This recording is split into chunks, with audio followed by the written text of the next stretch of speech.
Assalamualaikum warahmatullahi wabarakatuh. Jumpa lagi dengan saya. Semoga Allah memberikan rahmat dan karunia-Nya kepada kita, sehingga kita termasuk orang yang takwa. Pada mereka yang sedang sakit, saya mendoakan semoga cepat sembuh dan tetap sabar, karena sakit juga ujian. Sakit itu apabila ridho mengurangi dosa kita di dunia, akan memberikan edukasi, pengetahuan, mensosialisasikan mengenai ilmu, ya, ilmu. Jadi ilmu itu ada yang didapat dari rumah tangga, ilmu itu ada dapat dari tetangga, dari lingkungan. Ilmu itu juga ada sekolah formal, sekolah tidak formal. Nah, ini edukasi untuk mendapatkan pengetahuan. Jadi dari Abu Malik Al-Haruj bin Hashim Al-Asy'ari radhiyallahu anhu, Rasulullah alaihi wasallam bersabda, Al-Quran itu bisa menjadi pembekalmu atau musuh bagi mereka yang tidak mengakuinya. Itu Sahih Muslim nomor 223. Jadi Al-Quran itu bisa menjadi pembelamu atau musuh bagimu. Jadi dua itu yang bagus, kita pilih yang mana. Ada kalanya Al-Quran itu sampai berabu, ya, di jendela, di lemari, di meja, sembarang tempat, tidak pernah dibuka. Nah, oleh sebab itu mari bukalah Al-Quran itu, karena itu adalah juga mengamalkan ilmu. Saya pernah melihat, ya, termasuk sahabat saya, atasan saya meninggal dunia, itu di rumahnya itu mencari Al-Quran saja.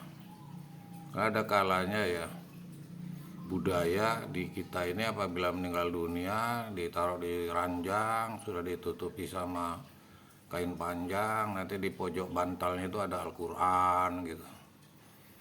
Mau mencari itu aja pun tidak ada di rumah itu Al-Quran. Saya dengarkan itu, di mana ya?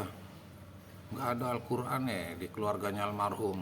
Nah, saya dengar, saya suruh anak buah saya untuk ngambil yang di musola di kantor. Kamu ke kantor ambil, dan tidak jauh antara rumah duka dengan kantor. Nah, dari sinilah saya mengajak, kita masih sehat-sehat, bukalah Al-Quran itu. Bukalah, karena mereka yang belajar pahalanya lebih banyak daripada mereka yang biasa baca Al-Quran. Di mana banyaknya? Karena yang belajar ini bolak-balik dia. Kalau yang sudah biasa baca Al-Quran, dari atas runtun sampai ke bawah. Jadi memang saya sendiri pun udah umur 67 tahun, selesai subuh hari Senin, saya termasuk menjadi siswa Qori'ah. Oleh sebab itu, kepada rekan-rekan saya mengajak bahwa Al-Quran itu dari Rasulullah Shallallahu Alaihi Wasallam bersabda bahwa bisa menjadi pembela atau bisa menjadi musuh, ya, bisa menjadi musuh. Sekarang kita bicara mengamalkan ilmu tentang Al-Quran itu, faedahnya kita lihat. Jadi ilmu banyak, ya, ilmu itu bukan saja Al-Quran. Di tempat tambal ban kita bisa melihat, oh itu dia digosok pakai kertas pasir bannya supaya kasar, supaya nanti perekatnya sebelum dinaikkan ke tempat jarangan kompor itu lengket. Nah, itu mendapatkan ilmu.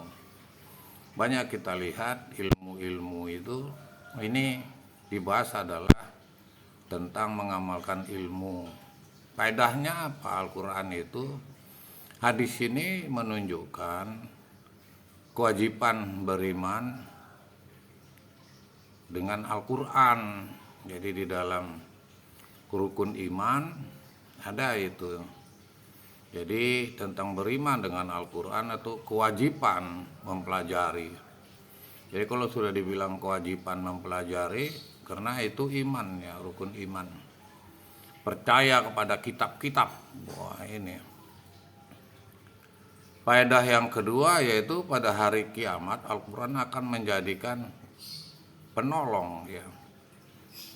Jadi akan penolong. Jadi seperti saya itu habis sholat asar paling cepat hari Kamis atau sesudah maghrib atau sampai Jumat sholat asar, saya berupaya baca surat Al-Kahfi ya 110 ayat. Nah itu untuk penolong, untuk mendapatkan syafaat orang yang membacanya. Mari saya ajak kepada saudara-saudara sekalian, media sosial ini saya mengajak perlunya kita mengamalkan ilmu ya. Memang disuruh ya dari ayunan sampai liang lahat. Yaitu pada hari kiamat Al-Quran itu sebagai pembela bagi sebagian orang dan akan menjadi musuh bagi mereka yang sama sekali tidak mau mengamalkannya. Jadi mereka yang tidak mau menuntut ilmu. Nah, jadi bahwa Al-Quran itu lengkap ya, sumber-sumber segala hukum di situ ada. Sejarah di situ juga ada. Lengkap. 1400 tahun yang lalu baru sekarang terungkap. Berdasarkan orang-orang yang pintar ya, apakah itu dia profesor, apakah mereka astronot.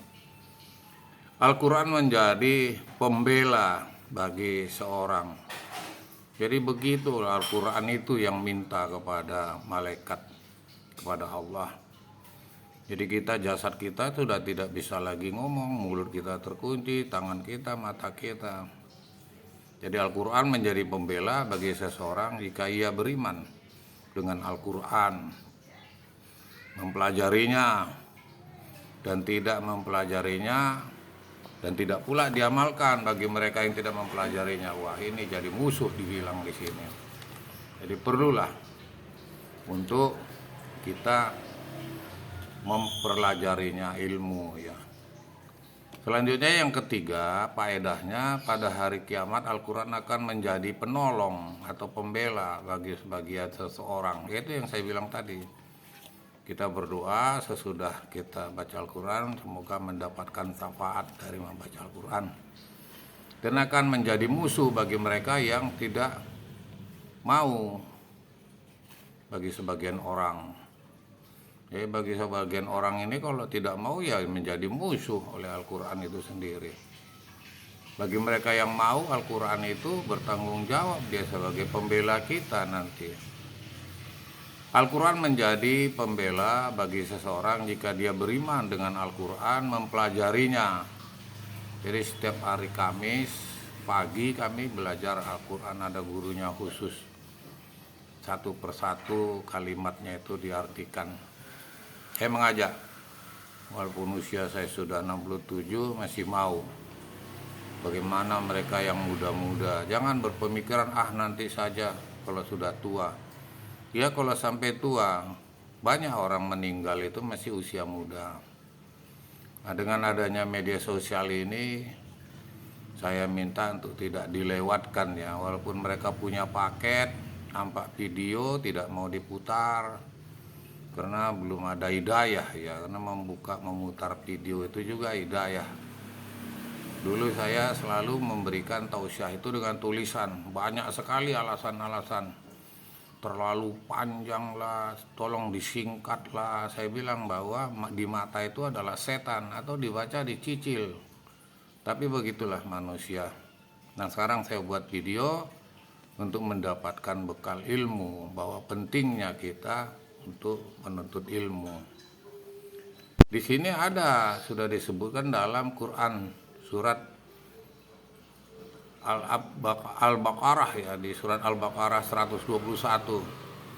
Orang-orang yang kami berikan kepada mereka Alkitab, mereka mentilawahnya atau membacanya dengan sabar, sebenarnya mereka itulah yang beriman kepadanya, dan barang siapa yang kufur kepadanya, mereka adalah orang-orang yang merugi. Jadi kalau saya menggunakan pribadi saya ya, 28 tahun dulu saya 3 baris masih dinas, 8 bulan itu 6 baris, 2 tahun itu setengah lembar, 4 tahun tapi rutin, habis sholat subuh kah, atau sudah pulang habis maghrib kah, sebelum tidur kah, pokoknya dalam 24 jam itu. Tapi terbiasa saya sesudah berjamaah sholat subuh atau begitu sampai di kantor. Sampai kalau kita sudah mulai 28 tahun yang lalu 3 baris, 8 bulan itu dia 6 baris, 2 tahun setengah lembar, 4 tahun itu 1 lembar. Nah sekarang sudah rutin saya, 2 lembar itu rutin sudah, 4 lembar itu saya rutin sudah, kecuali ada waktu yang mendesak. Nah, kalau ada waktu yang mendesak 2 lembar. Setiap membaca Al-Quran itu yang tanpa arti ya, jadi Al-Quran murni, saya sudah selesai, saya hitung selembar, 2 lembar, 3 lembar, 4 lembar, saya batasi kertas. Itu kontrol. Di Ibnu Mas'ud berkata, demi zat yang jiwaku berada di tengahnya, sesungguhnya tilawah yang sebenarnya adalah yang menghasilkan apa yang dihalalkan Al-Quran, apa yang diharamkan. Apa yang diharamkannya membacanya sebagaimana Allah turunkan, dan tidak mentahrifnya dan tidak mentahwilnya serta darinya yang tidak sesuai dengan tahwilnya. Mujahid berkata, maknanya adalah mengikuti Al-Quran dengan sebenar-benar pengikutan. Jadi ini ada petunjuk sudah.